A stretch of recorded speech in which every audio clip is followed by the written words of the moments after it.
Hello everyone. पानी classes में आप सभी का एक बार फिर से स्वागत है। फ्रेंड्स, अपनी वीडियोस में हम इंडियन कॉन्स्टिट्यूशन की हिस्ट्री पढ़ रहे हैं।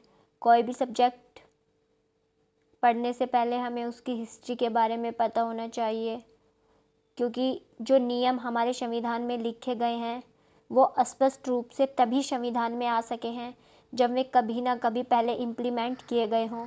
उन्हीं में जो आवश्यक सुधार किए गए थे, फिर उसके बाद ही उनको भारतीय संविधान में लिखा गया था। और ये ऐसा नहीं है कि एक ही दिन में हो गए थे। ये रूल्स और रेगुलेशंस 1773 के एक्ट से शुरू हुए और फिर धीरे धीरे भारतीय स्वतंत्रता संग्राम से पहले जो 1935 का शासन अधिनियम आया था उसके साथ ये समाप्त हुए। और उसके बाद ही भारत में अपनी संविधान सभा की गठन हुआ और उसी संविधान सभा ने इन नियमों को अधिक स्पष्ट रूप में हमारे भारत के संविधान में लिया। और फिर आज हम उसी संविधान के विषय में इतना सब कुछ पढ़ते हैं। तो चलिए हम स्टार्ट करते हैं। सबसे पहले हमने 1773 का चार्टर एक्ट पढ़ा था। उसके बाद हमने बंदोबस्ती कानून 1781 पढ़ा। फिर मैंने आप लोगों को पिट्स इंडिया एक्ट 1784 के बारे में बताया। इसके पिछले लेक्चर में हमने 1793 के एक्ट के बारे में बात की थी, जिसके कुछ प्रावधान हम फिर से डिस्कस कर लेते हैं। उसमें मैंने बताया था कि जो 1793 का एक्ट था उसमें नियंत्रक मंडल का वेतन भारत से देना तय हुआ और जो 1919 तक चलता रहा। इसके साथ ही कंपनी का जो आधिकारिक व्यापार एकाधिकार है वो भी 20 वर्षों के लिए बढ़ा दिया गया था। इसके साथ ही गवर्नर जनरल की कुछ शक्तियाँ भी बढ़ाई गई। वो अपने स्थान पर उप गवर्नर जनरल भी बना सकता था। और इसके अलावा कंपनी के व्यापार का एकाधिकार जो का तो रहा, हालांकि इसका कुछ विरोध किया जा रहा था और इसे साइलेंट एक्ट भी हम कहते हैं। आज का हमारा टॉपिक है 1813 का चार्टर अधिनियम या 1813 का चार्टर अधिनियम। फ्रेंड्स, ये चार्टर इसलिए कहलाते हैं क्योंकि इससे कंपनी को व्यापारिक अधिकार प्राप्त होते थे। तो चलिए हम अपने इस एक्ट की पृष्ठभूमि देख लेते हैं कि कैसे ये एक्ट बनाने की आवश्यकता हुई और किस प्रकार से ये एक्ट बनकर आया और इसके क्या प्रावधान थे।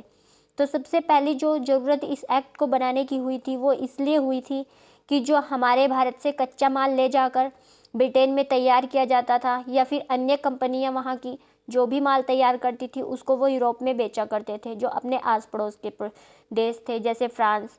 सबसे बड़ा हाथ इसमें फ्रांस का ही था।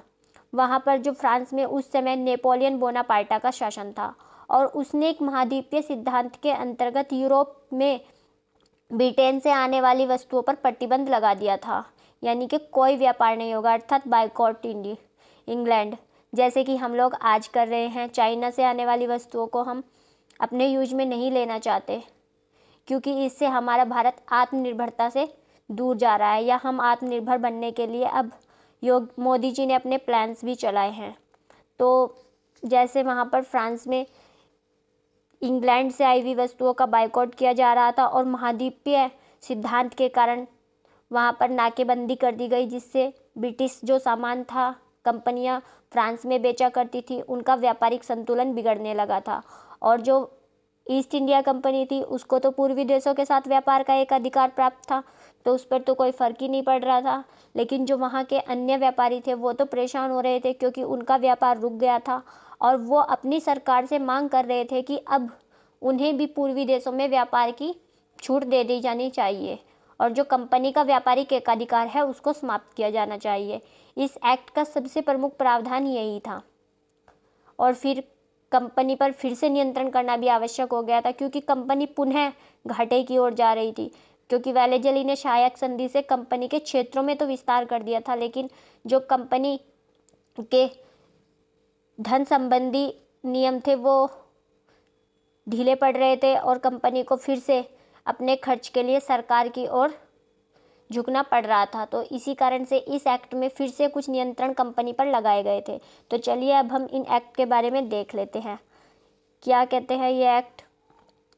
1813 के चार्टर एक्ट द्वारा कंपनी का प्रमुख उद्देश्य पुनः 20 वर्षों के लिए व्यापारिक एकाधिकार प्राप्त करना था।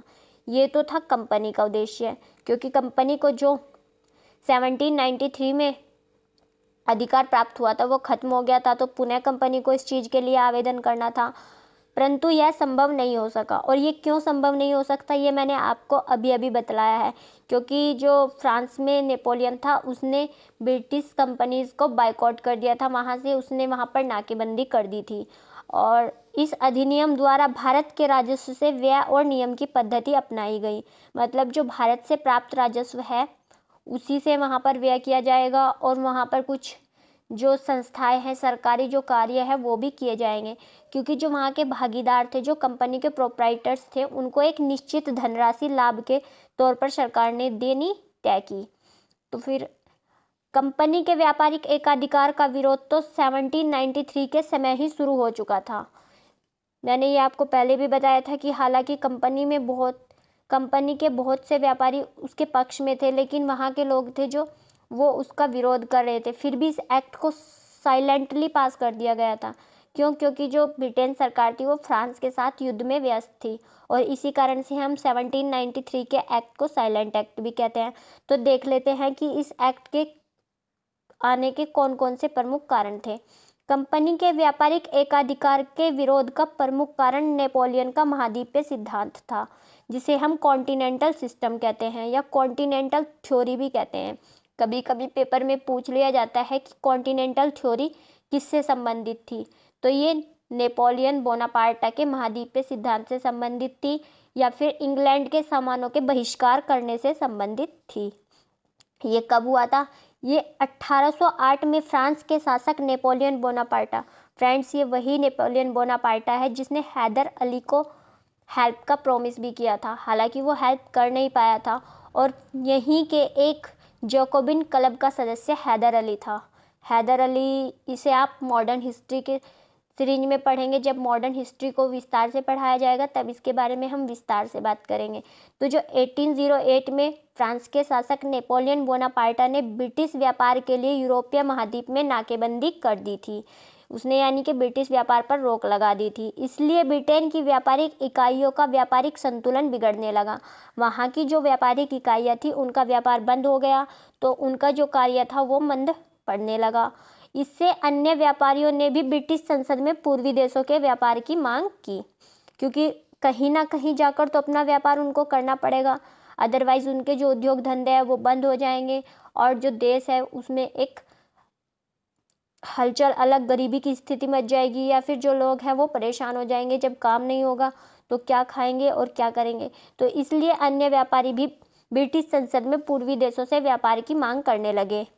इस मांग का इंग्लैंड में तेजी से बढ़ने का कारण अर्थशास्त्री एडम स्मिथ का व्यक्तिगत सिद्धांत भी था। फ्रेंड्स, आप सभी को पता है कि एडम स्मिथ जो है वो आधुनिक अर्थशास्त्र के जन्मदाता कहे जाते हैं। हालांकि इससे पहले भारत में बहुत अच्छे अच्छे अर्थशास्त्री हुए हैं, लेकिन सब इन्हीं को मानते हैं आधुनिक अर्थशास्त्र का जन्मदाता। और इन्होंने एक सिद्धांत, एक थ्योरी दी थी जिसे हम व्यक्तिगत सिद्धांत कहते हैं। जो व्यक्तिगत सिद्धांत था ये मोनोपोली को बायकॉट करता था। उन्होंने कहा था कि सभी को व्यापार में समान अवसर प्राप्त होने चाहिए। और भी कुछ कारण थे, जैसे इंग्लैंड के पादरी भी ईसाई धर्म के प्रचार प्रसार के लिए पूर्वी देशों में जाने की मांग कर रहे थे। जो इंग्लैंड के व्यापारी थे वहाँ के पादरी चाहते थे कि उनका जो धर्म है वो भी विदेशों में फैले, और वहाँ के लोग भी उनके धर्म और संस्कृति के बारे में जाने। तो इसलिए ईसाई धर्म के प्रचार के लिए वहाँ के जो पुजारी लोग थे, जिन्हें हम पादरी कहते हैं, वो भी पूर्वी देशों में आने की मांग कर रहे थे। संसद का कंपनी पर पुनः नियंत्रण बढ़ाना भी आवश्यक हो गया था। इसका प्रमुख कारण वेलेजली की सहायक संधि भी थी। फ्रेंड्स, पेपर में अक्सर पूछा जाता है कि वेलेजली की सहायक संधि क्या थी, या सहायक संधि के प्रणेता कौन थे, तो जिसे हम लॉर्ड वेलेजली कहते हैं।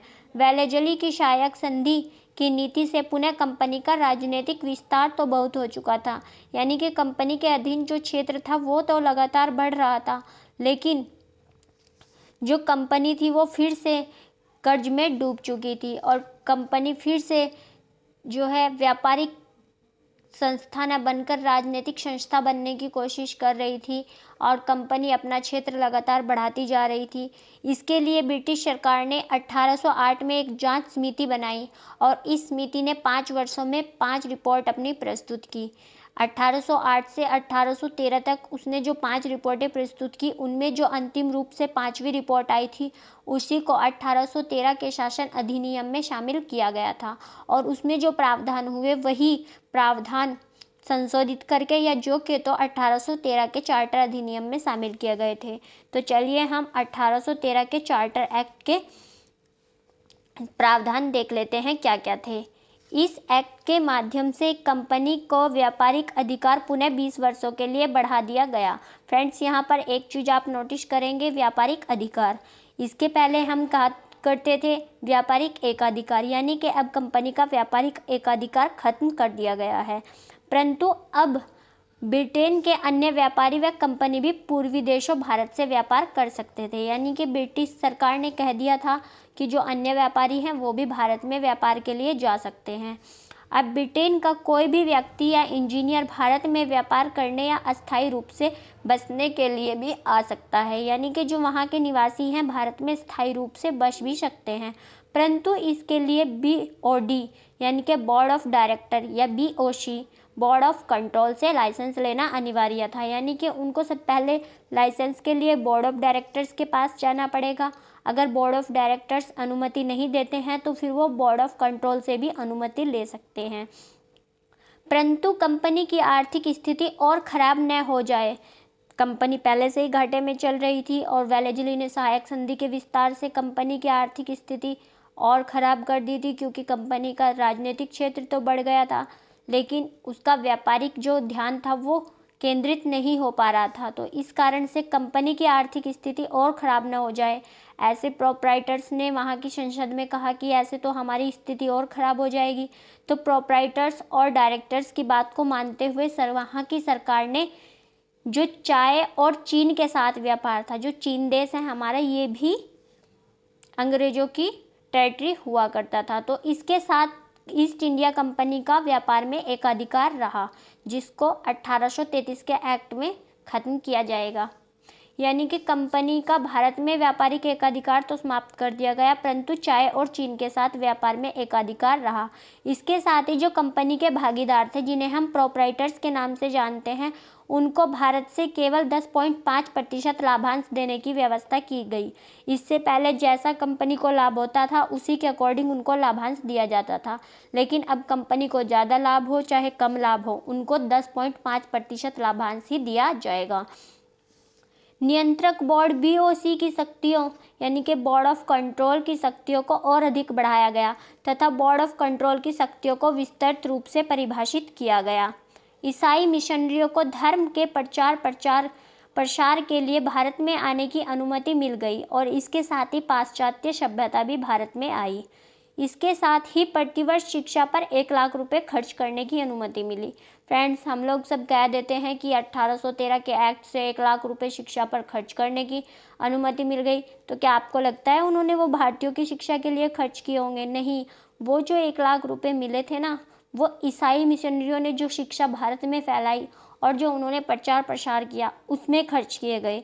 ये सब तो बाद में हो सका कि जो स्कूल बने, और वो स्कूल्स भी ज़्यादातर मिशनरी स्कूल थे, फिर तो भारतीयों ने अपने स्कूल बनाए थे और उसमें सरकारी हस्तक्षेप होने लगा। फिर धीरे धीरे यही नियम संशोधित हुए थे। इसके बाद कंपनी के व्यापारिक खाते और शासन संबंधी खातों को अलग कर दिया गया।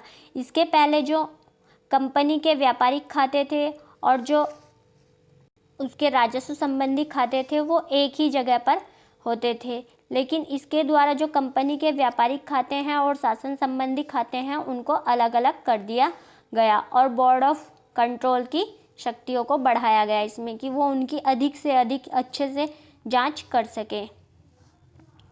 1813 के चार्टर एक्ट के द्वारा ही भारत में पहली बार कर लगाने की शुरुआत हुई। फ्रेंड्स, ये पेपर में अक्सर पूछा जाता है कि भारत में कर लगाने की शुरुआत कब हुई। भारत में जो कर लगाने की शुरुआत हुई थी वो 1813 के चार्टर एक्ट से हुई थी और कर चोरी को दंडनीय अपराध भी कहा जाने लगा, यह माना गया। और इस कर का क्षेत्र पहले केवल न्यायालय के क्षेत्राधिकार तक ही सीमित रहा कि जहां तक न्यायालय का क्षेत्राधिकार है वहीं से कर वसूली की जाएगी। कंपनी अब स्वयं सैनिकों के लिए नियम बना सकती है। फ्रेंड्स, इसके पहले हमने देखा कि जो सैनिकों के लिए नियम है वो बोर्ड ऑफ कंट्रोल बना सकता था और उसमें भी ब्रिटिश सरकार की सहमति आवश्यक थी, लेकिन अब कंपनी अपने सैनिकों के लिए नियम बना सकती है। इस एक्ट के माध्यम से ही भारत में रह रहे अंग्रेज अधिकारियों के लिए सर्वप्रथम गिरजाघर खोलने की अनुमति दी गई। सबसे पहले क्योंकि अगर अस्थायी रूप से लोग बसेंगे तो वो अपने अध्यात्म पर भी ध्यान देंगे और आध्यात्मिक रूप से शांति प्राप्त करने के लिए उन्हें अपने गिरजाघर में जाने की आवश्यकता होगी। तो इस एक्ट के माध्यम से सबसे पहले गिरजाघर खोलने की अनुमति मिली और सबसे पहला गिरजाघर कलकत्ता में खोला गया था। तो हम इस एक्ट को अब थोड़ा सा समराइज कर लेते हैं। इस प्रकार खुले व्यापार की छूट से कंपनी का लाभ अगले 50 वर्षों में 7 गुना हो गया और इसी से असंतोष फैलने लगा था और फिर वहीं से 1857 की क्रांति भी हुई थी। जो उस क्रांति के कारणों में से एक प्रमुख कारण था वो यही था कि कंपनी अधिक से अधिक भारतीयों का शोषण कर रही थी, परंतु ब्रिटिश पूंजी और उद्यम के स्वतंत्र आगमन में भारतीयों का शोषण का युग शुरू हुआ। मतलब जब पहले ही ब्रिटिश कंपनी इतना शोषण कर रही थी, फिर और अन्य कंपनी भी आ गए, अन्य व्यापारी भी आ गए, जिससे भारत के उद्योग धंधे भी प्रभावित हुए और फिर ब्रिटेन से बनी हुई जो अच्छे किस्म की वस्तुएं थे वो भी भारत में आ गई। वो अधिक टिकाऊ होती थी क्योंकि वो तो मशीनों से बनी होती थी और भारत के जो उद्योग धंधे थे या भारत की जो वस्तुएं थी वो हाथों से बनाई हुई होती थी। तो भारतीय कारीगर जो थे, हमारे लघु और कुटीर उद्योग थे, वो भी इससे प्रभावित हुए थे। इसके बाद भारत के उद्योग प्रतिस्पर्धा में पिछड़ते चले गए और भारत उद्योग प्रधान न रहकर कृषि प्रधान देश रह गया। यही शोषण धीरे धीरे अधिक बढ़ता चला गया। फ्रेंड्स, जब शोषण लगातार बढ़ता रहेगा तो फिर उद्योगों से प्रतिस्पर्धा भी होती रहेगी तो एक उद्योग हमेशा जो कमज़ोर होता है वो एटलीस्ट बंद हो जाता है। तो भारत के जो उद्योग थे वो तो बंद हो गए और भारत एक कृषि प्रधान देश बन गया। तो ये था हमारा 1813 का चार्टर एक्ट। इसके नेक्स्ट वीडियो में हम 1833 का चार्टर अधिनियम पढ़ेंगे और उसके बाद फिर जो चार्टर अधिनियम आएगा वो पढ़ेंगे। फिर ऐसे ही धीरे धीरे करके हम भारत की संविधान सभा तक पहुंचेंगे और उसके बाद में जो भारत के संविधान में आर्टिकल्स, भारत के संविधान के भाग, हमारे राष्ट्रपति, पीएम, इन सभी के बारे में पढ़ेंगे। तो आज की वीडियो में इतना ही। इस वीडियो को देखने के लिए आप सभी का धन्यवाद। मिलते हैं नेक्स्ट वीडियो में। Thanks for watching.